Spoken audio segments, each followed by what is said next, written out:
Hey guys, welcome and welcome back to my channel. Today I'm going to be doing a full face of luxury makeup. Some of these have quickly become my favorites and I think that they are well worth the money, and some of them are not. So let's jump right into this video. For today's foundation, I'll be using the Chanel Ultra Tint Ultrawear All Day Comfort Flawless Finish Foundation in the shade BR122.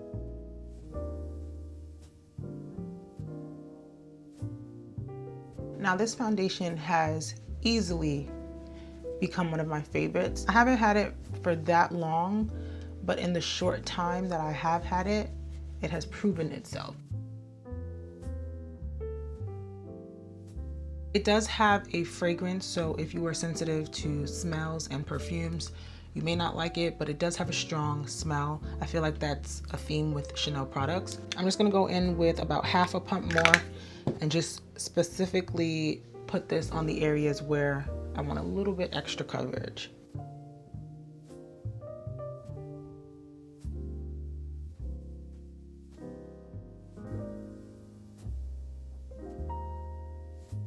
Okay, this is what the skin looks like with the Chanel foundation. Stunning. I absolutely love this foundation. One of my favorites easily. It's almost like a soft matte or a natural matte.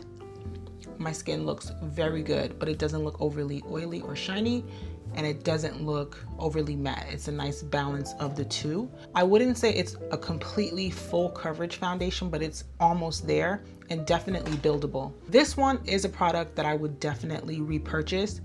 Is it expensive? Yes. So to me, that is the negative about it, but that's the only negative. And one of the best things about this foundation is the longevity. I wore this out for like a 7 or 8 hour day yesterday, and when I tell you my skin looked just as flawless as it did when I first put it on, I'm not kidding.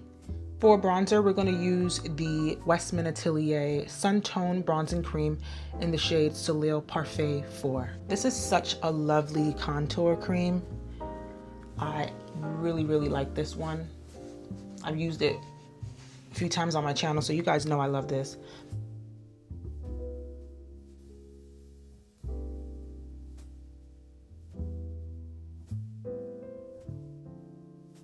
If you haven't seen this before, it's a cream contour. It comes with a deep shade and then an even deeper shade to give you that really nice sculpted, chiseled look. Something about the formula is just different than any other cream bronzer that I have, and so this one I would always recommend. I will repurchase this when this goes bad or when this is done because I love it. I'm gonna take a little bit of the deeper color now and just keep that on the absolute perimeter of my face. For blush, I'll be using the Westman Atelier Baby Cheeks blush stick in the shade Doo Doo. I actually really enjoy these blushes. It does have a high price tag for sure, and while they are gorgeous, I don't think I would repurchase them. I have 2 shades, and unless it's a shade that I feel like is unique, I don't think I would really repurchase them for the formula. I feel like there are other blushes that do the same thing. We're gonna get into concealer now. I'm using the Chanel Ultra Tint Corrector Concealer in the shade B80.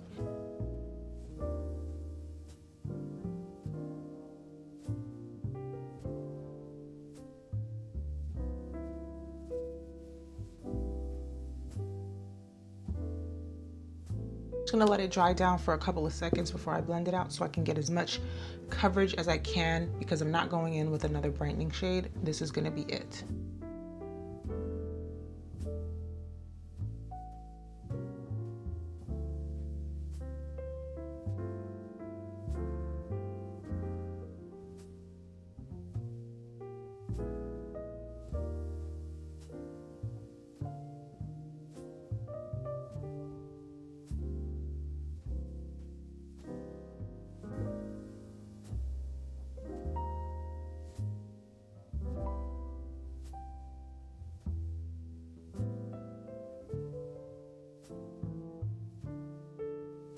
You guys see the difference in blending out your concealer after you do your cream or liquid blush?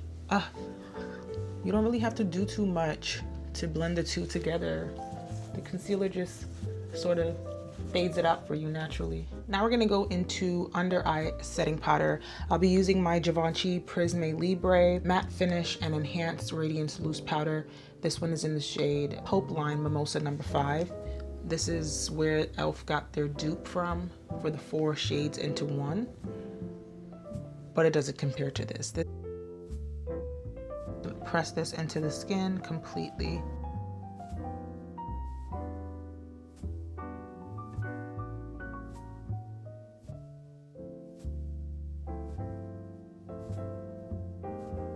You guys saw how nicely and blurred and smooth that was. That is what I require from a loose setting powder. I mean, is that really so much to ask? I'm not gonna lie, I have some issues going on with my skin right in this area, but I don't need my powder to make it worse. And that is what has been happening. I tried the Chanel powder in the shade number 30. I got a sample of it and I tried it under my eye and it did not work under my eye. It looked terrible in these areas and it just accentuated my pores and just had me looking all types of crazy, but it looked amazing on the rest of my skin. So that's why ultimately I chose to get a flesh tone shade.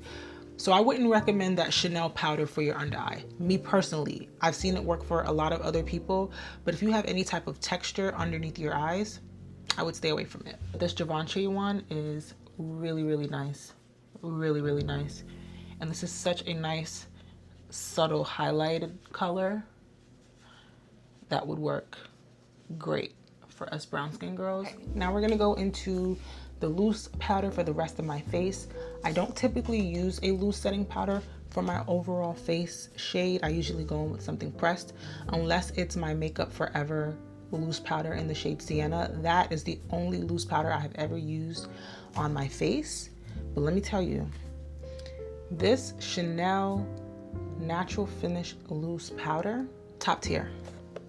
Top tier. It was so smoothing and filter-like when I wore this. It was absolutely gorgeous. And not only that, it stayed that way the entire day. I don't know if it's the powder by itself or the powder with the Chanel foundation.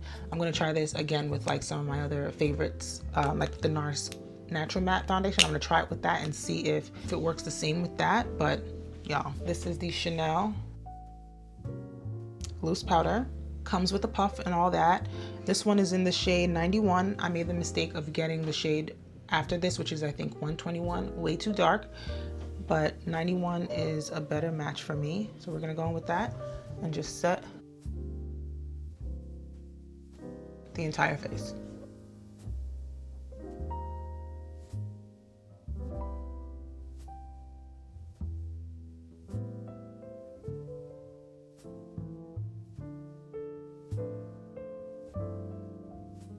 So overall, I would say that this Chanel powder is one of my most recent purchases. So I've only used it maybe like 2 to 3 times.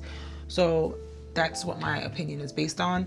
So far, it's excellent. I'm gonna definitely be using it more on this channel so you guys can get a more accurate review on it. And I know with a product that costs as much as this does, I think this is like almost $60 or something. You definitely wanna do your full research, but I'm telling you, so far, it is tea. I'm just gonna bake with the Givenchy Prisme Libre powder.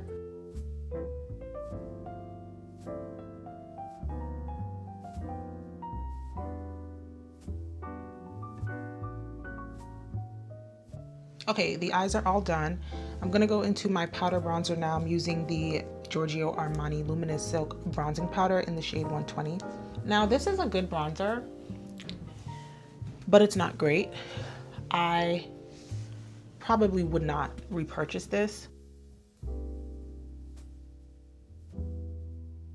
Like, I use it if I realize I haven't used it in a while, but it's not one that I tend to gravitate to. And this one is also pretty pricey, but like I said, a decent bronzer, but not a favorite of mine. Just gonna wipe this bake away.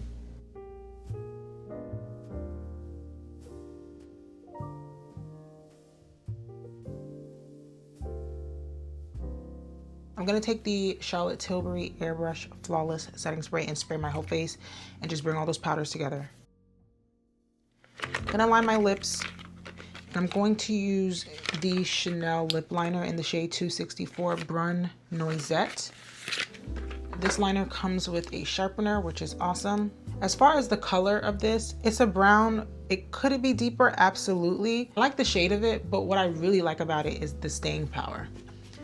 Your whole lip combo, your lipstick, your lip gloss, everything would be gone except this, which still gives you the appearance that you are wearing lip product by the end of the day. So that is why I actually really like this pencil.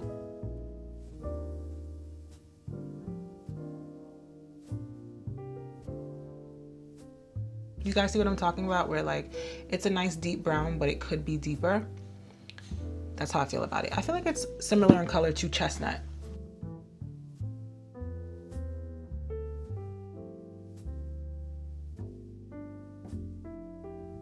There's also a nice little brush at the other end of the pencil for you to buff out your liner because it dries down quickly. You want to just brush it out if that's what you like.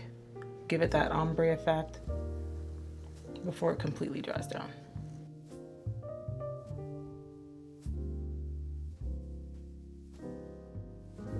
Like it's already kind of dry. You gotta move faster a little bit with this. For the staying power and the staying power alone, I would recommend this pencil. So the face is dry from the setting spray, so let's go into our blush. I think I'm gonna like mix some blushes today, and I haven't used this blush here in a while, so I want to use it. This is the Givenchy Prisme Libre blush in the shade Popeline Violine. Similar to the setting powder, it has 4 different shades of pink in there, and they all combine to give you that shade. A nice muted pink. If you're a beginner, don't pick this up. You're gonna make a mess. It's just not, and I think that's why I don't really use it as often, because it's messy. But it's gorgeous. Gorgeous, gorgeous shade. I cannot deny that. Ah, so pretty. I always forget how nice this is because I don't use it often. Like I said, because it's just a little bit messy. Unless I'm like sitting down and I have time to really do my makeup, I don't reach for this one.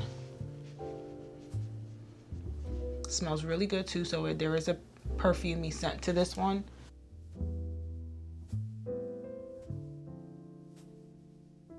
This is a nice blush as well.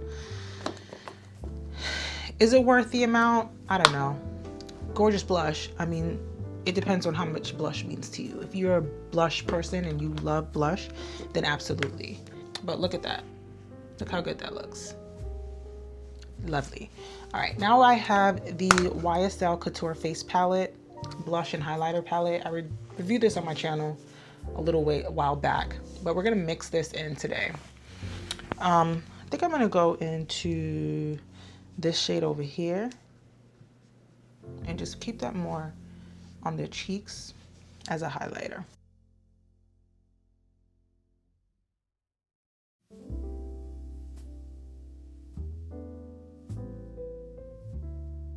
Ah, this looks so good.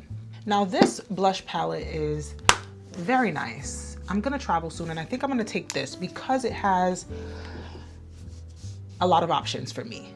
I actually don't even think this is still available. This might have been limited edition. I'm not sure. I'm gonna use this Chanel Ultrawear Liquid Lip Color in the shade 69 Tender Beige. Love this. Wore this the other day. While the gloss does disappear, you can still see some of the liquid lipstick after about 8 hours of wear.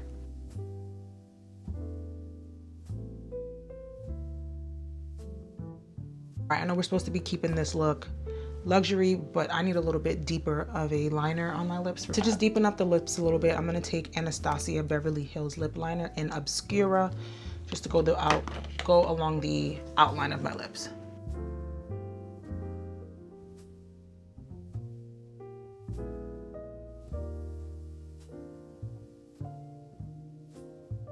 Now we're gonna take the other side of that same Chanel lipstick, the liquid lipstick, and this part is the clear gloss that goes on top.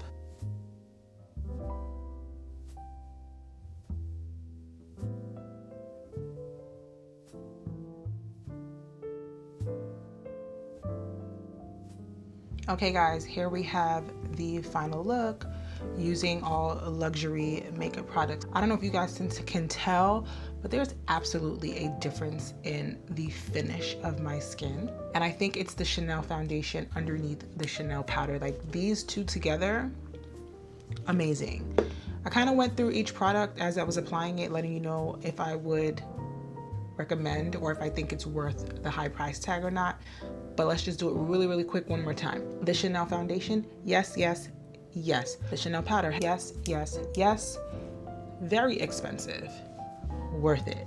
And you know what the good thing is, if you are able to purchase these products, they're not everyday products. These are for special occasions. If you just really want a flawless makeup application and you want to just feel a little bit more fancy for the night or fancy for the day, that's when you pull these out. But these are absolutely amazing products and most definitely worth the high price tag. Chanel concealer, love this. It's worth it to me. I would repurchase it. I don't say it's a have to have. There are other concealers out there that do just as well as this one, but I personally love it. If you were on the fence, you wanted to try it out, go for it. It's expensive, yes, but it gives a really nice, gorgeous finish. The Westman Atelier Suntone Bronzing Cream, I have recommended this time and time again on my channel. I think this is that good, but it's all about preference and what you like and what's important to you. If you want to look chiseled and sculpted, but not have to work too hard to achieve it, this is gonna do that for you. Is it pricey? Yes, but you sort of get two colors in one. So girl math, it's worth it. But I really like this. I would recommend it to you guys for sure. The Givenchy Prisme Libre setting powder, love this. This is an absolutely gorgeous powder. Do you have to run out and get it? No. If you wanted to try another loose setting powder because you're tired of the one you've been using, sure, give this one a try. But it's not something that you have to go out and get. The Givenchy Prisme Libre blush that I pulled out today, gorgeous blush. I'm definitely going to be using this more. I forgot how subtle and gorgeous it is, but it's really nice. Do you have to run out and get this? Absolutely not. Would I recommend it? I mean, if you wanted something specifically like this, sure. Is it worth as much as it's cost? No. The Giorgio Armani bronzer. It's nice, but I wish it was a little bit more red toned, a little bit more bronzy looking, a little more sun-kissed looking. It's a little too cool for my liking. It doesn't give, it looks like it might give more red than it does, but I'm gonna finish this out. I'm just gonna continue to use it, but I wouldn't repurchase it. Westman Atelier blush that we tried, like I said, very cute blush, very subtle, very easy to blend out. Is it worth, I think, $48? No, not in the slightest, but it's nice. It is nice, but I wouldn't splurge on this again. Once I've tried it, I think that's good enough, unless they came out with a really interesting color. Other than that, no. All right, guys, this is the end of the video. I hope you enjoyed creating this look with me today. Let me know down in the comments which of these products you thought were worth the splurge. If you enjoyed the video, give it a thumbs up. And if you haven't subscribed yet, please do. And I will see you guys on the next one. Bye.